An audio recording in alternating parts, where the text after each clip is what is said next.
دوستداریمون با همین اثبات کردیم که حداقل این بچه‌کامون آگاه کردیم همین پیامبر نازنین کی بود؟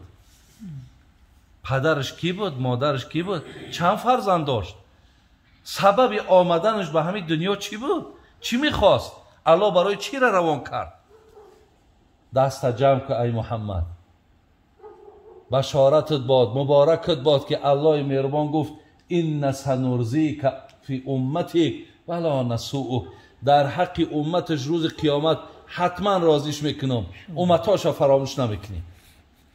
برادرای عزیز و گرامی، این بشارتی بود از نزد الله مهربان که برای ما امتهای گناهکارش، برای ما امتهایی که در خطا و در کمبود ما و شما حیات به سر ببریم.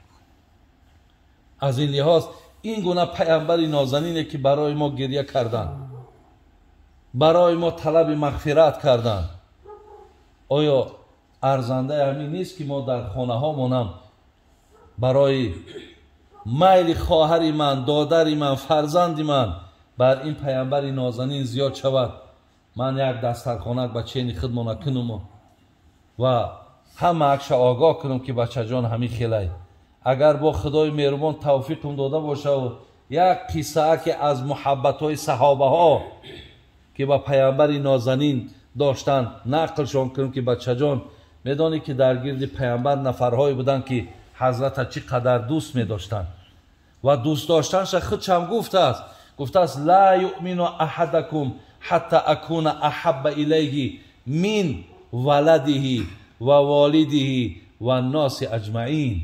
گفته است ایمانتان کامل نیست. این ما را میگه، پیامبر میگه ایمانهاتان نور ندارد، ایمانهاتان تقویت ندارد تا زمانی که از فرزند ده، از پدر و مادر ده، از تمام مردم ده دیده مرا دوست نداری، ایمانت نور نداره، ایمانت تقویت نداره، ایمانت قوت نداره.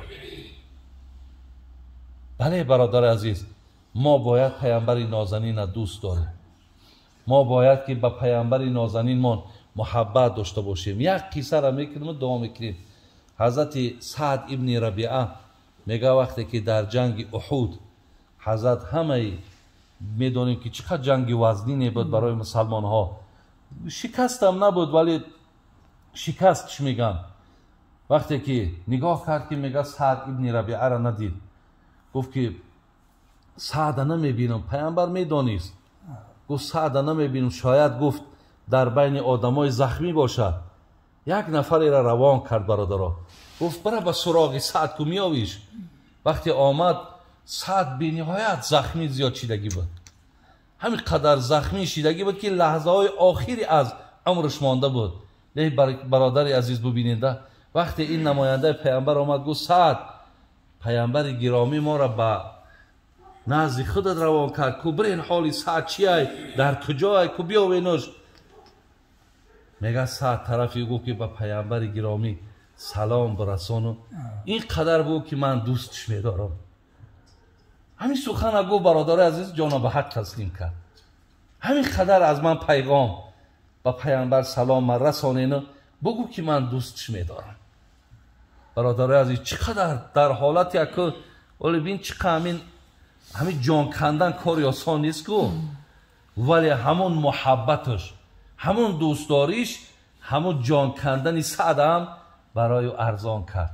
او روز قصه همین معاذ خواندم، معاذ ابن جبل میگه وقتی که مرگ به سراغش آمد، او حضرت مکتب پیامبر که خوانده بودن، از شفاعت و از تعلیم حضرت که آگاهی داشتن، میگه وقتی نفسش میگرفت حضرت معاذ، شما میدونید یک کسلی طاعون گذشت در دوره حضرت عمر، از همین کسلی که حاضر است، میگه وقتی نفسش میگرفت چی میگفت؟ میگفت پروردگارا باز نفس ما تنگتر کو، باز تنگتر کو، لیکن بدان که تو را و محمد دوست میدارم. برادری عزیز ببینید تنگش که نفسم بگذار نبراید، لیکن همین قمه گم تو را و محمد دوست میدارم. با همین برادر عزیز، با همین محبتاشان دنیا را پدرود گفتن. از این لحاظ ما هم برادرها، ما هم دوستداریمون با همین اثبات کردیم که حداقل بچه‌کامون آگاه کردیم همین پیامبر نازنین کی بود؟ پدرش کی بود؟ مادرش کی بود؟ چند فرزند داشت؟ سبب آمدنش به همین دنیا چی بود؟ چی میخواست؟ الله برای چی را روان کرد؟ همین قدر معلومات بگیریم، همین فرزندکامون آگاه کنیم. آخی ماها از اینها پرسیده میشیم برادر عزیز. این فرزندا در دست ما و شما امانت های، باید در امانت ما و شما خیانت نکنیم. الله مهربان عاقبت های همه اونا بخیر کنه، ایمان ها اونا با سلامت نگه داره، بازم میل مونا محبت ها مونا به سوی دین خدا زیاد کنه. جمعی برادرای ما که ما در قزاقستان اکو میمان هاشون بدیم، یک قسمتی برادرایی که اینجا، قسمتیش که با در قزاقستانن یا در ممکن خانه هاشون باشن، هر جا باشن، خدا همشون در حفظ امانش نگهبان باشه و الله مهربان این خیرها و این احسان ها را قبول کنه. ربنا تقبل منا انك انت السمیع العلیم و تب علینا انك انت التواب الرحیم. آمین یا رب العالمین. برکت و این برادران گذشتگانشون الله مهربان رحمت و مغفرت کنه. برادرایی که در اینجا ما از حسابی گوییم در قزاقستان خداوند برکتشون کرد که ما در پیش ما حضور دارند و خیلی در همونجا محبت کردن، میل کردن، خدمت کردن.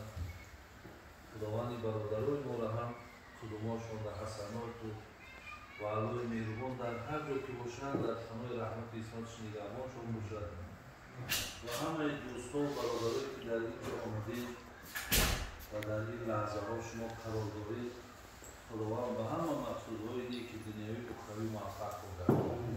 برادرای عزیز و ما گردن 3 نفر بگیم آمدیم شکل از طرف دستی ما راست ما برادر خالی ابراهیم تو میکنم که شاید اکثریت هم برادر ما را شناسیم، خیلی داعی خوب داریم، خیلی دعوتگر خوبی هستن و امروز هم شکر خدمتشون در همه جامعه هست و تعلق از طرف شیخ هم خالی ابراهیم هم حضور دارن.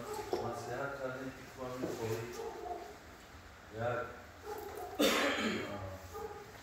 یکان باید و یکان غزل خانه و بعدا خارجی و یکان چی بگرد بعد آخیر در انشاءالله رو به همین سرجم میکنیم. بعد یکان سوالا و یکان خواهیش های دیگر باشد، یعنی انشاءالله اگر این مورد سوال جواب شد که دانیم با جواب شد خدا باید و شما میرسونیم. الان انشاءالله نه بگیم آغاز صحبت مانه از برادر ما خالی احمدی سر میکنم از خدا فقط با خالی داریمان در دوام صحبت بالله من الشیطان الرجیم. بسم الله الرحمن الرحیم. إن الله وملائكته يصلون على النبي يا أيها الذين آمنوا صلوا عليه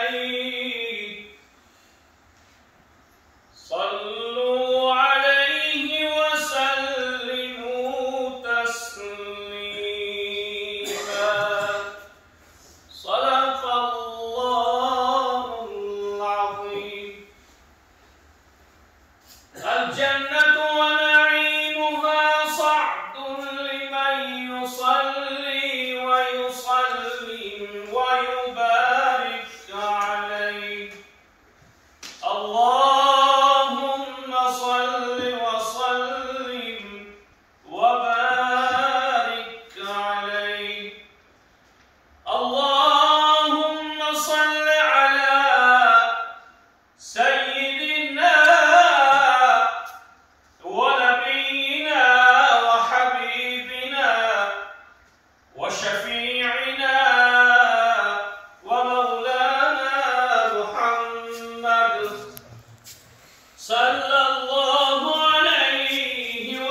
شمس بدین از کوی مدینه دارم به دلم میل ملاقات محمد دارم به دلم میل ملاقات محمد یا رب مدد کن بروم سوی مدینه یا رب عطا کن تو به من بار پرنده تا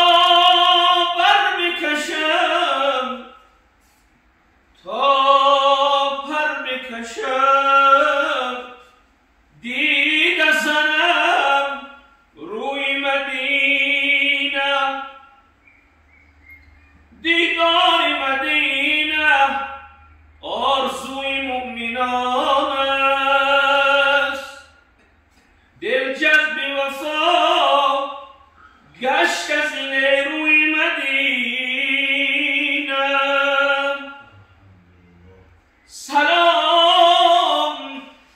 سردفتری پاکی رسولان سلام ای گوهری ممتاز ایمان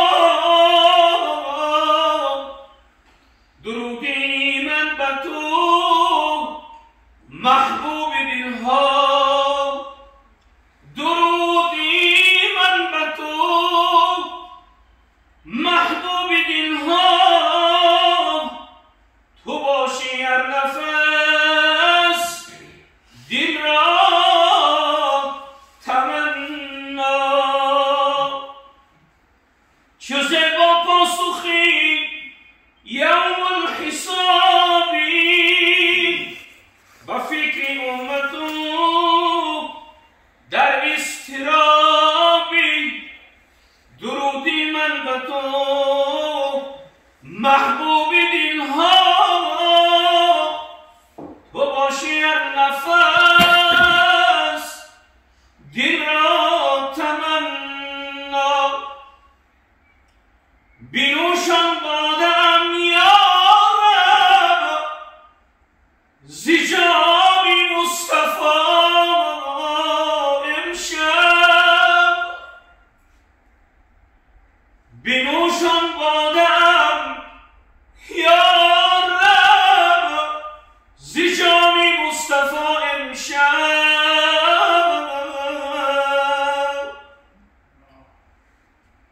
وصف تو که لایقی ناکس است یا رسول الله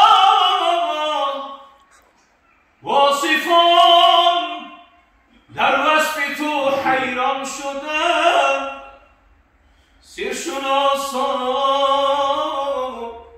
نیز سرگردان شدم فدای محمد دل و جان من که او گشت باعثی ایمان من پرستیشی خدا را به ما یاد داد پرستیشی مخلوقم برباد داد به من سرورست و به من سرفراز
باعثی ایمان من صلی الله علی سیدنا محمد صلی الله علیه و سلم صلی الله علی سیدنا محمد صلی الله علیه و سلم اللهم صل وسلم وبارك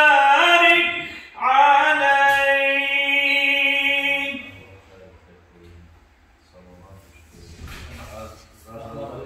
الجو معنش مني؟ معنش